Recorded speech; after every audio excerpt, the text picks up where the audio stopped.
প্রথমবারের মতো ইসরায়েলের মধ্যাঞ্চলে ক্ষেপণাস্ত্র হামলা চালাতে সক্ষম হয়েছে ইয়েমেনের সশস্ত্র বিদ্রোহী গোষ্ঠী হুথি। গত 15ই সেপ্টেম্বর ইসরায়েলের ভূখণ্ড লক্ষ্য করে ক্ষেপণাস্ত্র হামলা চালায় ইরান সমর্থিত গোষ্ঠীটি। এর মধ্যে একটি ক্ষেপণাস্ত্র ইসরায়েলের মধ্যাঞ্চলে গিয়ে আছড়ে পড়ে। এই ঘটনার প্রতিক্রিয়ায় ইসরায়েলের প্রধানমন্ত্রী বেনিয়ামিন নেতানিয়াহু বলেছেন, এর জন্য ইরান সমর্থিত হুতিদের চড়া মূল্য দিতে হবে। হুথি বিদ্রোহীদের সামরিক মুখপাত্র ইয়াহিয়া সারিয়া বলেন, তাদের ছোড়া যেই ক্ষেপণাস্ত্রটি ইসরায়েলের মধ্যাঞ্চলে পৌঁছেছে সেটি নতুন একটি হাইপারসনিক ব্যালিস্টিক ক্ষেপণাস্ত্র। 2040 কিলোমিটার দূরত্বের ওই লক্ষ্যে পৌঁছাতে ক্ষেপণাস্ত্রটির সময় লেগেছে মাত্র 11.5 মিনিট।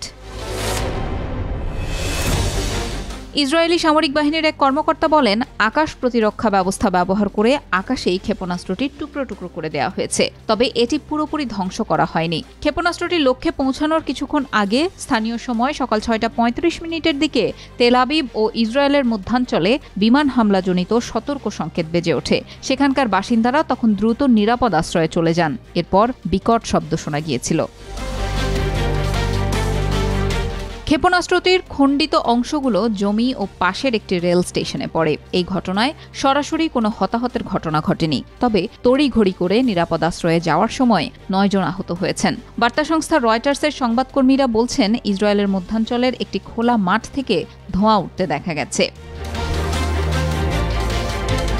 মন্ত্রিসভার সাপ্তাহিক বৈঠকে ইসরায়েলি প্রধানমন্ত্রী বেনিয়ামিন নেতানিয়াহু বলেছেন, হুথিদের বোঝা উচিত ছিল যে ইসরায়েলের ওপর হামলা হলে দেশটি চড়া মূল্য আদায় করে নিতে পারে। গত বছরের অক্টোবরে গাজায় যুদ্ধ শুরুর পর থেকে হুথি বিদ্রোহীরা ইসরায়েল লক্ষ্য করে বারবারই ড্রোন ও ক্ষেপণাস্ত্র ছুড়েছে। ফিলিস্তিনিদের সঙ্গে একাত্মতা প্রকাশ করে এসব হামলা চালানো হচ্ছে বলে দাবি তাদের। গত জুলাই মাসে প্রথমবার তেল আবিবে ড্রোন হামলা চালায় হুথিরা। ওই হামলায় এক ব্যক্তি নিহত হন, আহত হন 4 জন। এর জবাবে ইয়েমেনের হোদেইদা বন্দরের কাছে হুথি বিদ্রোহীদের লক্ষ্য করে বিমান হামলা চালায় ইসরায়েল। এতে 6 জন নিহত হন, আহত হন 80 জন।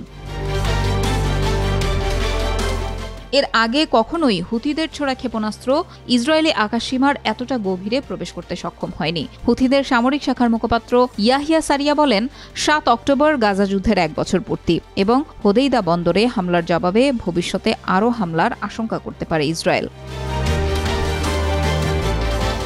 হুথির গণমাধ্যম কার্যালয়ের উপপ্রধান নাসরুদ্দিন লিখেছেন, 20টি ক্ষেপণাস্ত্র প্রতিহত করার পর একটি ক্ষেপণাস্ত্র ইসরায়েল পৌঁছাতে সক্ষম হয়েছে।